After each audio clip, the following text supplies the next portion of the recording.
마가복음 말씀 보겠습니다. 마가복음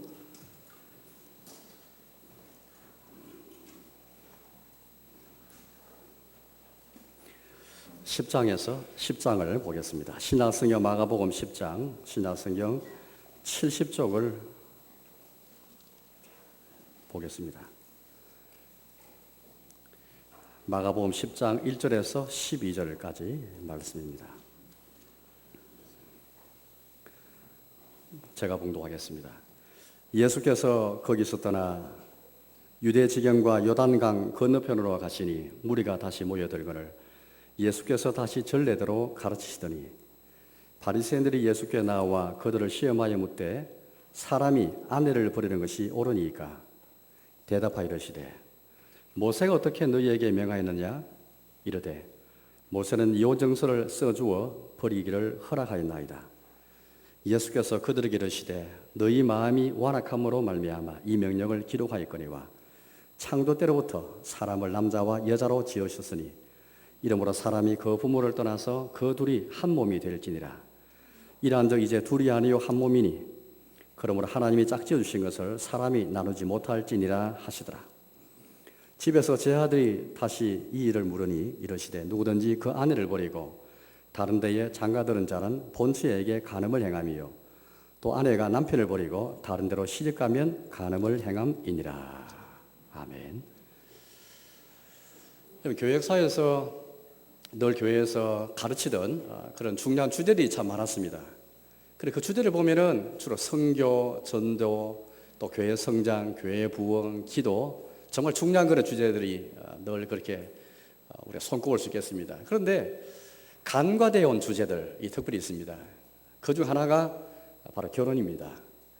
2000년 교역사에서 이렇게 결혼과 가정이 중요하지만 성경은 우리에게 중요한 교훈을 말씀하고 계시지만 또 하나님께서 결혼을 남성과 여성을 창조하시고 지으실 뿐 아니라 남성과 여성의 혼인을 그렇게 약속하시고 제정하시지만 또 가정을 만드시지만 그러나 이제 정작 교회에서는 그것이 중요하게 가르치지를 못하였습니다. 한국교회 역시 마찬가지입니다. 제가 이제 2015년이니까 1884년도에 선교사들이 처음 우리 한국의 조선에 입국하였더랬습니다. 130년 지나는 동안에 교회에서 중요한 그런 신앙의 주제를 많이 가르쳐 왔지만은 그러나 결혼과 가정에 대해서는 좀 상대적으로 덜 그렇게 가르쳐 왔더랬습니다. 그러나 성경에 보면 얼마나 이 결혼과 가정이 중요한지 저는 이제 지금 피부로 느끼고 있고 그것은 교회 바깥에서도 얼마나 그렇게 이제 여러 가지 가정의 위기 또 결혼 위기를 겪어보니까 결혼이 얼마나 중요한지 가정이 얼마나 중요한지 사회에서도 알게 될 뿐 아니라 또 이제 교회에서도 우리 복음이 성경이 우리에게 중요하게 여기고 가르치고 있는 이 결혼과 가정의 이 교훈을 그렇게 우리가 이제 본받기 위해서 애를 쓰고 있는 것 같습니다. 하나님께서 결혼을 그렇게 제정하셨죠. 가정을 세워주셨습니다. 하나님께서 남성과 여성을 창조하시고 이 둘이 한 몸이 되는 혼인을 그렇게 제정하셨죠. 복 주시고 거룩하게 해주셨습니다. 그래서 결혼은 거룩한 제도고 복된 그런 제도인 것입니다. 이것을 우리 너무 이렇게 잘 알고 있는데 뜻밖의 역사를 보면은 그렇지 못했습니다. 역사를 보니까 고대교회 말이죠. 교회가 이제 시작된 2000년 초창기를 보니까 이 하나님 안에서 성경을 따라서 다른 그런 결혼과 가정이다 생각을 가지 못하였습니다. 그 당시 사조, 그 당시 생각의 안경을 가지고 성경을 보기 시작했습니다. 우리 아시는 것처럼 에베소서는 에베소 교회에게 주신 하나님 말씀인데 이 에베소 교회는 사도 바울이 그 위대한 사도 바울이 3년 이상 동안 두란노 서원에서 성경을 가르친 곳입니다. 어느 사도보다 유명한 사도고 가르치기를 잘하는 사도인데 불구하고 하나님 말씀을 쫓아서 그렇게 복음을 전했지만은 에베소 교회 교인들 가운데 일부 교인들은 혼인을 금하는 결혼하면 뭔가 조금 덜 거룩하다. 결혼하는 것은 덜 거룩하다. 그렇게 생각했습니다. 독신으로 사는 것이 더 거룩하다라고 생각했습니다. 독신제도를 옹호했죠. 결혼하면 뭔가 조금 못한 걸로 생각했습니다. 그래서 사도를 통해서 디모데전서 4장 말씀 보니까 하나님이 지으신 모든 것이 선함의 말씀과 기도로 거룩해지지 않을 것이 없다. 그렇게 우리가 말씀하신 적이 있습니다. 혼인을 금한 에베소 교회를 생각하시면 금방 이해가 되는 것입니다. 그렇게 성경을 3년 이상 직접 사도를 통해서 그렇지만은 자기들이 몸을 익히고 살아오며 체득한 이 시대의 사조, 육체는 뭔가 좀 덜 거룩하고 영혼은 또 정신은 선하고 좀 더 좋은 것으로 생각하는 이혼, 그 시대의 이혼론, 그 시대의 사상이 안경이 되어서 성경을 보게 된 것입니다. 성경을 3년 동안 배워도 얼마나 이 시대의 사상과 흐름을 따라서 성경을 볼 수 있는 가능성이 있다는 것을 생각하면서 우리 역시 성경의 눈으로 시대를 바라봐야 되는데 거꾸로 우리 시대의 정신과 우리가 무의식 가운데서 의식하지 않은 채 이 시대의 사상을 가지고 성경을 볼 수 있다는 것을 늘 우리가 한번 생각해 봐야 되겠습니다. 어쨌든 고대교회는 이제 에베소 교회의 경우처럼 혼인을 금하고 뭔가 혼인하면 덜 건강하다고 생각하고 독신제들을 그렇게 옹호해 드렸습니다. 그게 중세 천년 동안 천년의 기간 동안에 계속 이 가르침이 이루어졌고요. 지금도 천주교에서는 이 생각을 견지하고 있습니다. 따라서 결혼 자체는 처음부터 하나님의 이 복이나 거룩한 그런 제도가 아니기 때문에 성직자가 신부가 축성하지 않고서는 신부가 성례를 통해서 특별한 은혜를 제공하지 않고는 결혼이 거룩하게 될 수 없다라고 생각했습니다. 우리 개신교는 처음부터 결혼은 거룩하고 복된 제도고 주님이 직접 친히 제정한 제도인데 그러나 천주는 그렇게 생각하지 않아드렸습니다. 우리 개신교는 성례가 2개 있습니다. 세례와 성찬 2개밖에 없지만 천주교회는 혼인을 포함해서 7가지 성례가 있습니다. 혼인도 결혼도 성례 중 하나라 본 것이죠. 성례를 보니까 여러분 마음속에 천주교가 좀 더 나은 것이 아니겠는가라고 생각할지 모르겠습니다. 세례와 성찬만큼 결혼도 성례를 하니까 결혼을 좀 더 거룩하게 보고 소중하게 여긴 것이 아니겠는가 생각할지 모르겠습니다. 그렇지 않습니다. 성례라는 의식을 토지 않고는 결혼은 처음부터 타락하고 거룩하고 복된 제도가 아니라고 보기 때문에 성례라는 제도를 통해서 신부의 축성과 축복을 통해서만 거룩하게 된다고 보기 때문에 우리가 큰 차이가 있는 것입니다. 그래서 500년의 종교개혁은 성경으로 돌아가는 운동이 바로 종교개혁인데요. 그 성경 돌아가는 운동을 통해서 잘못된 결혼관, 잘못된 가정이라는 생각을 다 깨뜨리기 시작했습니다. 성경으로 돌아가면, 복음으로 돌아가면 하나님께서 얼마나 가정과 결혼을 소중하게 여기시는지를 알 수 있는 것이죠. 시편 119편 말씀을 새벽 시간에 보았는데요. 그거 보니까 하나님 말씀이 얼마나 나에게 소망이 되고 고난 중 위로가 되고 나그네가 된 우리에게 노래가 되고 세상 사람들이 그렇게 재산과 물질을 숭상하지만 하나님 말씀 자체가 말씀 지키는 것이 나의 소유다는 고백을 함께 보게 되었습니다. 그렇다면 하나님 말씀이 어떻게 해서 나의 위로가 되고 나의 소망이 되는 것일까요? 전 오늘 이 결혼과 가정에 대한 오늘 말씀을 제가 이런 거 드리는 중인데 하나님께서 우리에게 이런 험악한 시대에 험난한 시대에 가정과 결혼을 주신 것은 바로 그것입니다. 결혼과 가정을 통해서 주신 위로가 있는 것입니다. 세상 사람은 하나님께서 이 가정과 결혼을 주신 복을 전혀 알 수가 없습니다. 그러나 성경을 가만 보면 하나님께서 직접 친히 결혼을 진행하시고 또 친히 가정을 세우셔서 결혼과 가정을 통해 주시는 그 복이 있는데 이 복을 경시하고 복을 모르고 살아가는 것이 우리 시대의 그런 모습들이 되겠습니다. 하나님은 이 땅에 우리 사회의 가장 기초적인 단위가 바로 가정인데요. 가장 작은 가정과 이 결혼 제도이지만 이걸 통해서 하나님께서는 우리에게 큰 위로를 주기 원하시고 하나님 말씀이 어떻게 우리에게 소망이 되고 나그네 우리에게 어떻게 노래가 될 수 있는지 가정을 통해서 결혼전을 통해서 그렇게 허락하기 원하시는 것이죠. 저는 여러분들에게 십계명 가운데 7번째 계명을 설교하려고 합니다. 가늠하지 말라. 이 계명은 가정과 결혼에 관한 그런 교훈을 주시는 그런 계명을 말할 수 있겠습니다. 여러분 생각하시기에 주님의 나라를 세워가는 원리, 그 원리를 우리가 십계명을 통해서 배우고 있는데요. 우리 제7계명을 통해서도 저 결혼과 가정에 대한 계명을 통해서 주의 나라를 어떻게 세워가실 것인지를 알 수가 있습니다. 오늘 제7계명은 단순히 부정적인 의미에서만 우리에게 말씀하는 그런 계명이 아니고 주의 나라를 어떻게 우리의 삶 속에서 이루어갈 것인가를 보여주는 정말 중요한 그런 계명이 되겠습니다. 이웃을 어떻게 살아갈 것인가를 우리 7계명을 통해서 우리는 알 수 있겠습니다. 마귀를 대적하는 방법을 우리는 이 7계명을 통해서 알 수 있겠습니다. 우리는 생각할 때 이웃 사랑하면 거창하게 뭔가 가난한 사람, 고통당하는 사람, 억울한 사람을 돕는 것도 이웃 사랑입니다. 그러나 오늘 제 7계명을 보면은 뜻밖의 결혼과 가정이라는 이 테두리 안에서 이웃 사랑이 무엇인지 우리에게 잘 보여주고 있습니다. 주의 나라를 어떻게 생각할 것인가? 바로 가정에서 결혼을 통해서 천국을 맛보고 천국을 경험하고 천국 어떻게 살아갈 것인지를 우리가 알 수가 있습니다. 이 마귀를 대적한다 했을 때 우리는 거창하게 뭔가 교회 바깥에서 사회생활을 하면서 또 우리 기도하더라도 거창한 제목 가지고 기도하는 가운데 마귀와 싸움하는 가운데 마귀를 대적할 생각하지만은 그러나 오늘 성경 말씀 잘 보면은 결혼을 통해서 가정을 통해서 마귀를 대적하는, 아니 거꾸로 마귀는 우리의 결혼과 가정에서 마귀가 우리를 공격하고 우리를 넘어뜨리고 있는 것입니다. 천국 복음을 전파하고 사회에서 혁혁한 그런 일들을 많이 하고 교회에서 여러 가지 일들을 많이 했다 할지라도 뜻밖의 가정과 결혼 생활에서 무너지는 분들을 많이 보게 되는 것입니다. 마귀에게 넘어지는 것이죠. 사랑하는 교회 여러분, 오늘 하나님께서 오늘 제7gem을 통해서 우리에게 가정과 결혼이 얼마나 소중하신지 주님이 직접 제정하시고 주님 직접 그렇게 만드신 바로 이 제도 안에서 위로를 주기 원하시고 이 땅 가운데 소망 주기 원하시는 것입니다. 인생을 배우게 하시고 함께 부부가 하나가 되어서 주의 삶을 이루도록 하신 것이죠. 창세기 1장 2장 말씀 보시면 하나님이 어떻게 그렇게 결혼 제도를 세우시고 또 가정을 세우시니 그걸 알 수 있는데요. 오늘 마가복음 10장 말씀도 보니까 그런 말씀이 있습니다. 오늘 10장의 말씀을 잠깐 한번 설명해 보자면 바리새인들이 예수님께 그렇게 이제 나와서 예수님 시험하면서 몇 가지 묻습니다. 바로 그거 다른 이 아닙니다. 2절 말씀 보니까 이렇게 말씀하시는데요.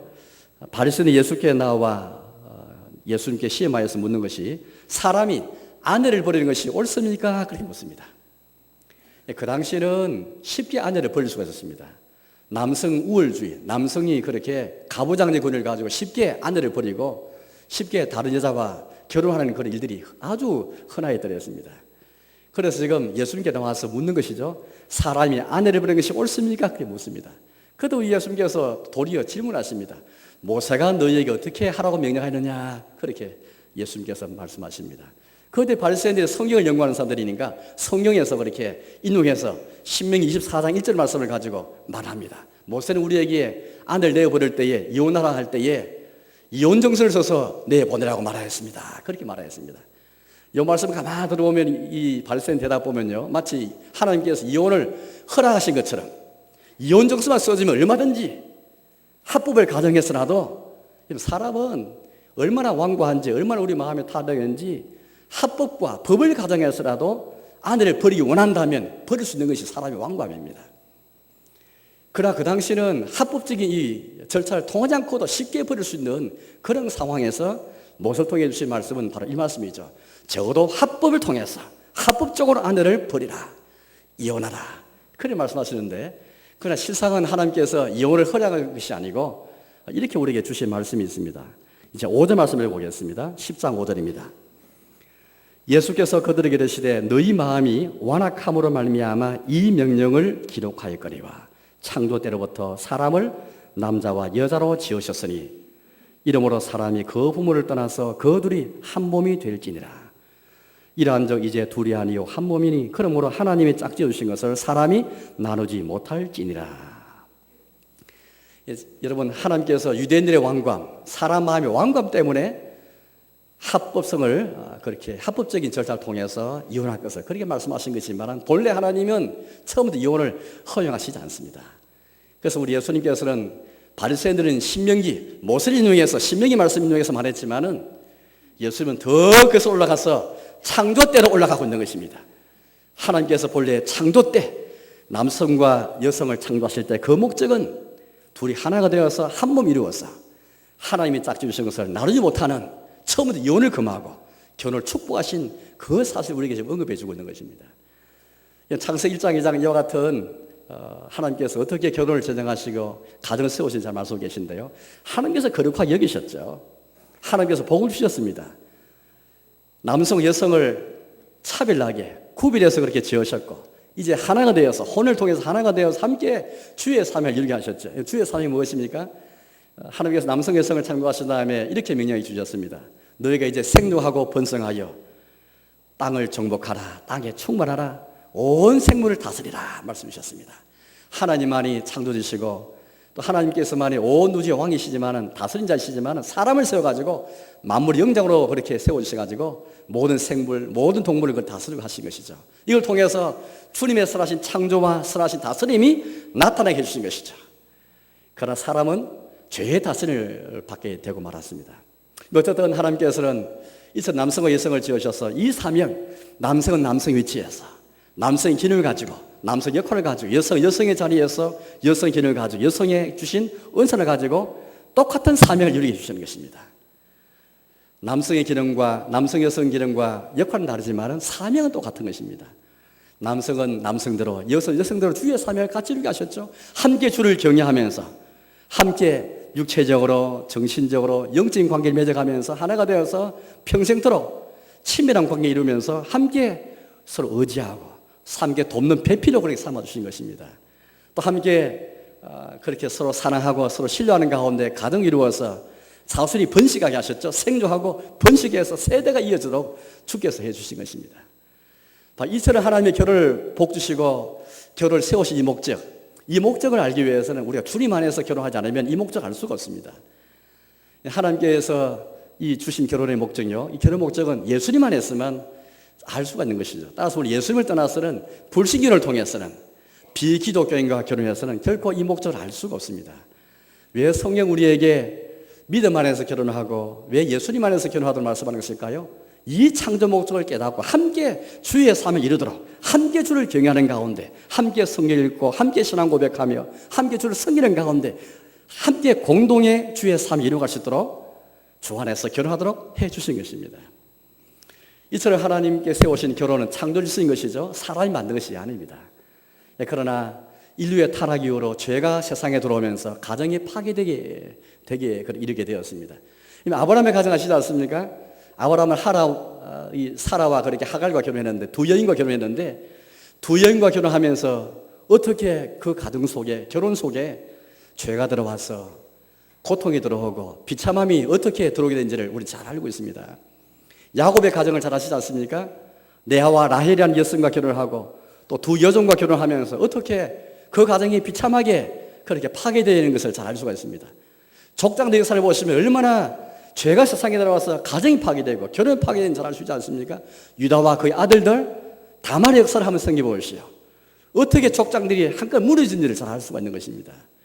하나님께서는 이와 같은 타락 역사를 잘 아셨고 잘 아시기 때문에 시내산에서 먼저 하나님 백성을 애굽에서 구원하신 다음에 비록 구원받았지만은 구원받은 백성들과 시내산에서 언약 맺으시면서 주신 것이 바로 제7계명인 것입니다. 제7계명, 이 계명이 어떻게 주어지는지를 잘 생각해 보시오. 애굽에서 구원하시고 참 언약의 피를 통해서 구원하신 이 백성들에게 주신 것이 제7계명입니다. 비록 구원받았지만 여전히 우리가 상상할 때 역사도 그랬지만은 출애굽을 통해서 시내산에 이르렀지만 여전히 죄가 지배하는, 죄가 결혼을 위협하고 가정을 위협하는 그 죄가 출애굽한 그들에도 있다는 것을 우리에게 지금 전개해 주고 있는 것입니다. 애굽에서 나왔지만 여전히 그들도 죄로 말미암아 그들의 가정이, 그들의 결혼이 그렇게 깨어질 수 있다는 사실을 우리 7계명을 주신 주님의 그 의도를 그렇게 우리가 알 수 있는 것이죠.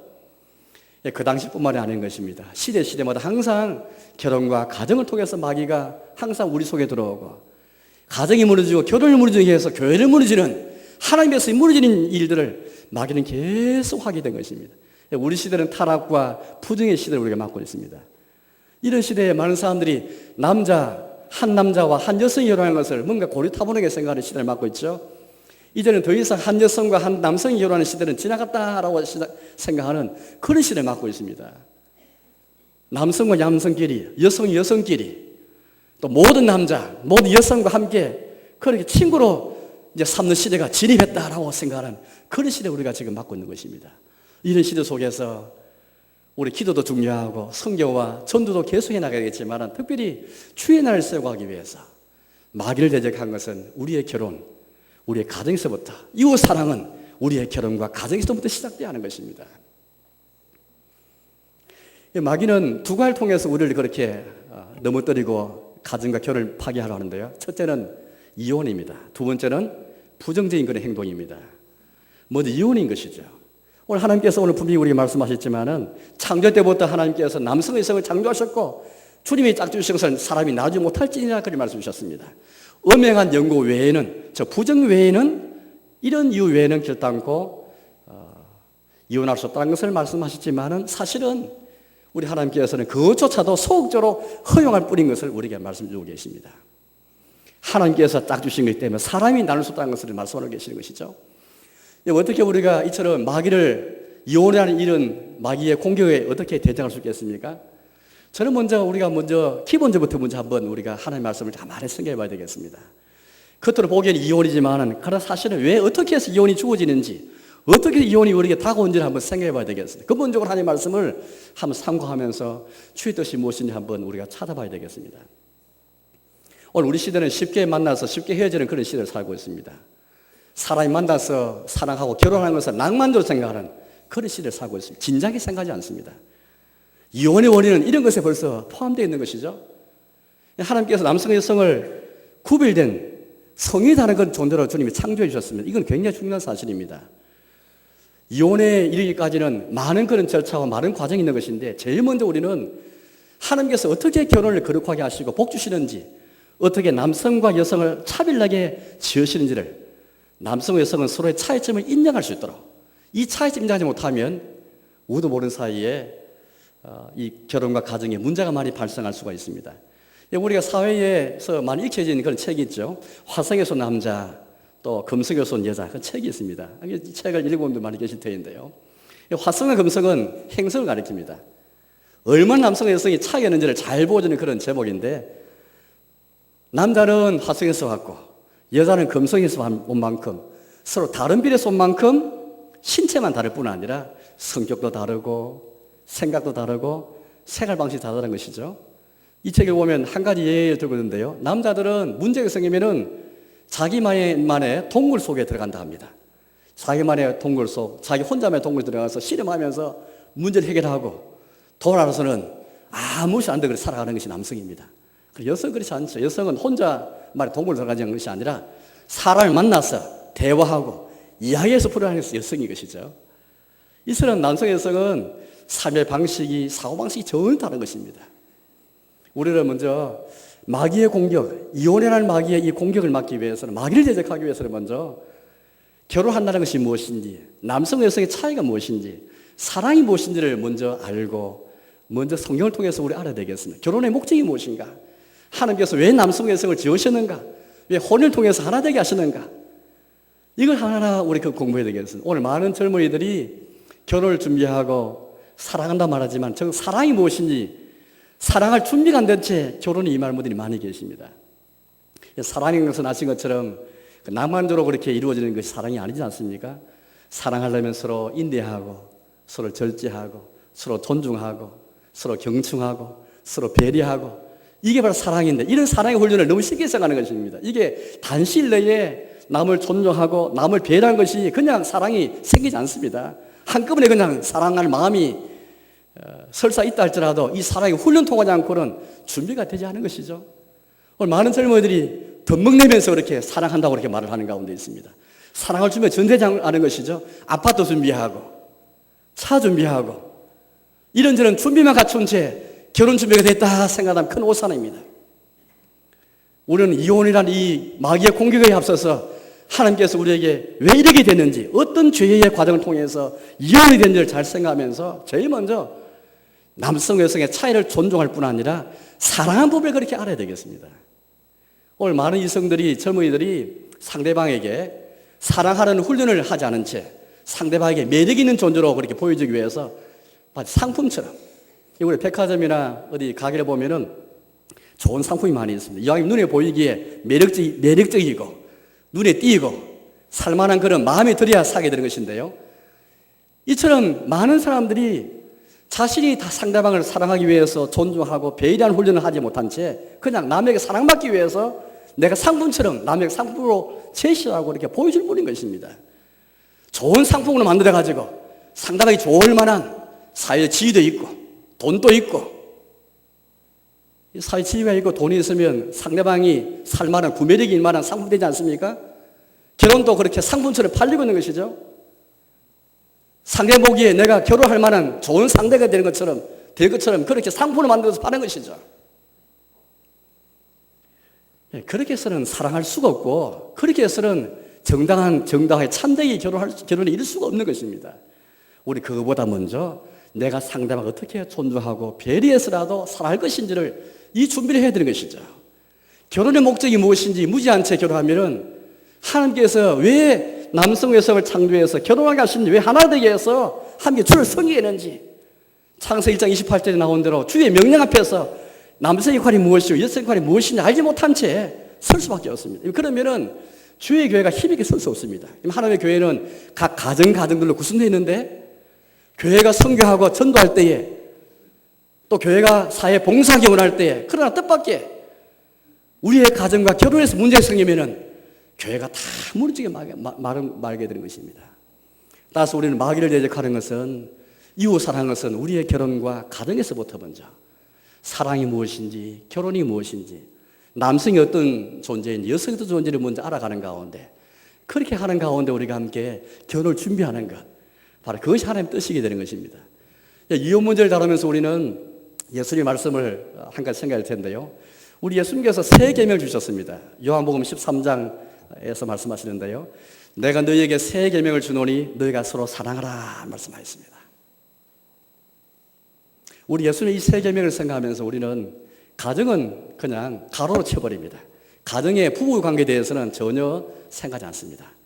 서로 사랑하는 세 계명은 우리 가정에서부터 먼저 남편과 아내가 서로 함께 죄인인 것을 깨닫고, 남편도 죄인이고 아내도 죄인이죠.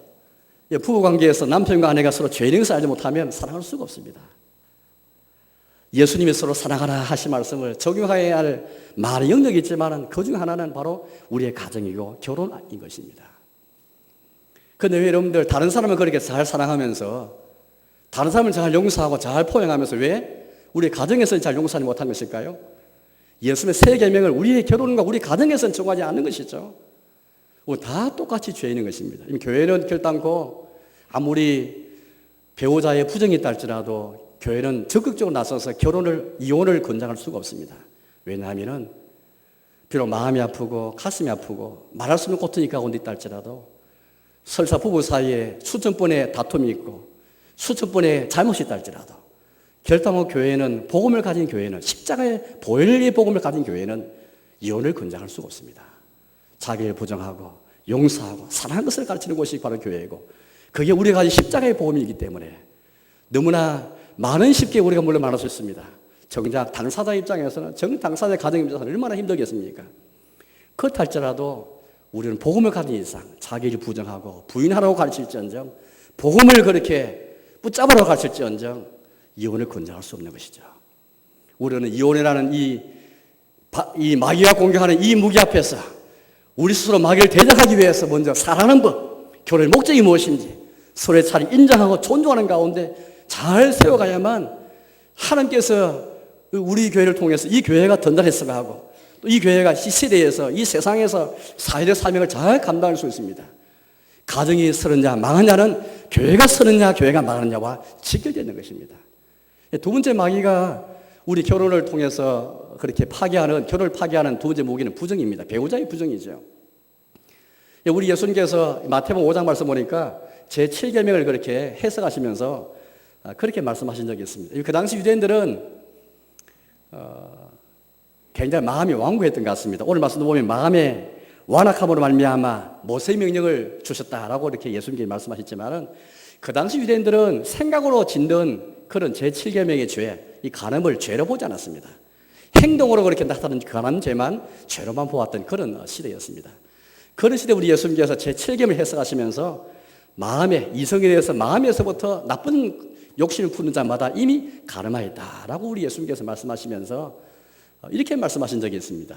너희의 눈이 너로 실족하게 하거든, 너희의 손이 너로 실족하게 하거든 그것을 잘라버리든지 그것을 뽑아버리든지 그렇게 해서라도 지옥불을 면하고 들어가는 것이 더 유익하다라고 말씀하신 적이 있습니다. 우리 예수님이 7계명을 다 10가지 계명을 다 해석하신 적을 하지 않았지만은 7계만큼 해석하시면서 우리 몸을 상해서까지라도 이 계명을 지켜가라 그래 말씀 주셨습니다. 다른 계명에 대해서는 이렇게 말씀하신 적이 없습니다. 너의 눈을 상하더라도, 너의 손을 상하게서라도 이 계명을 지켜가라 말씀해 주셨습니다. 그 이유가 무엇일까요? 우리의 몸과 우리 영혼은 하나님께로부터 받은 바 성령의 전이기 때문입니다. 고린도전서 6장 19절에 있는 말씀인데요. 우리 생각에 우리 영혼만 주님의 전이라고 생각할지 모르겠어요. 그렇지 않습니다. 여러분 생각하시면 영혼만 주님이 거하신 전이자 생각한다면 벌써 우리는 성령의 사상이 아니고 이 시대의 사도의 이혼노래는 사도에 물들어 있는 것입니다. 하나님께서는 영혼도 창조하실 뿐 아니라 몸도 창조하셨죠. 몸의 차이도 몸의 구별도 귀하게 여기신 분이십니다. 몸을 천하게 보지 않습니다. 몸을 천하게 보는 것은 세상의 생각입니다. 영혼만 선하게 보는 것은 세상의 생각입니다. 성경의 생각이 아닙니다. 우리는 사도신경 속에서 나중에 육체의 부활, 몸의 부활을 믿지 않습니까? 그렇게 몸이 천하면 왜 또 몸이 부활해야 됩니까? 왜 천하 몸이 부활해야 됩니까? 그렇지 않죠. 우리 예수님은 우리 하나님께서 몸이 너무나 귀중하고 소중하기 때문에 장차 몸의 부활을 우리가 그렇게 약속하실 것. 우리 신앙 고백에서 중요한 신앙 고백의 하나가 몸의 부활을 믿고 육신의 부활을 믿는 것이 우리 신앙 고백 속에 들어있는 것이죠. 영혼만 예수님 계신 성들일 뿐 아니라 우리의 몸도 하나님이 계시는 성들인 것을 우리에게 말하고 있습니다. 너희의 몸도 하나님께로부터 받은 바 성령의 진 줄 알지 못하느냐. 제7계명을 범하는 것은 곧 우리 자신의 몸 안에 죄를 짓는 것이다라고 예수님께서 우리에게 말씀해 주셨습니다. 이에 따라서 우리는 결혼 전이든 또 결혼 후든 간에 상관없이 하나님께서 주신 남성과 여성에 하는 이 성의 존재를 항상 귀하게 생각하고 잘 지켜나가야 되겠습니다. 특히 결혼을 앞두고 있는 우리 청년 여러분, 설사 약혼한 사이다 할지라도 우리는 이 성을 잘 순결하게 지켜나가도록 해야 되겠습니다.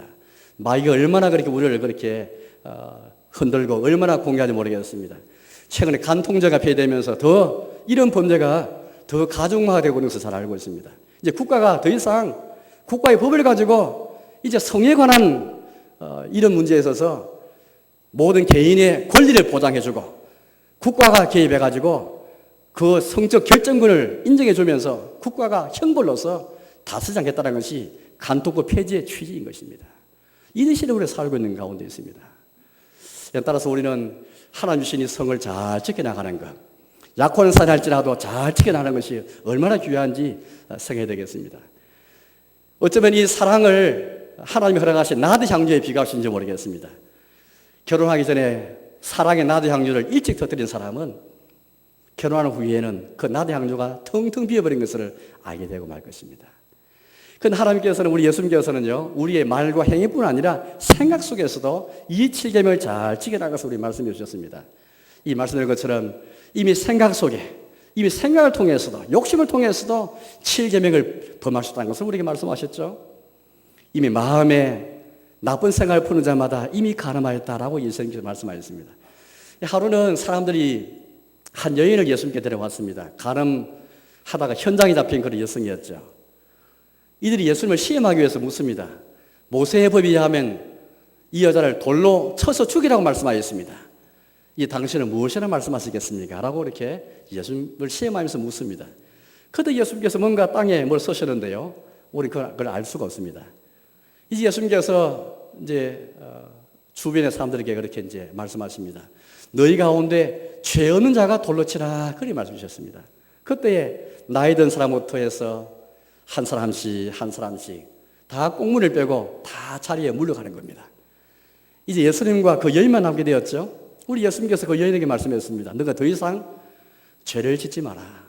나도 너를 정죄치 아니하노니 너가 가서 다시는 이 죄를 범하지 말라. 우리 예수님께서 말씀하셨습니다. 우리 예수님은 유대인들의 그 완고한 마음, 우리 사람의 완고한 마음을 잘 알고 계십니다.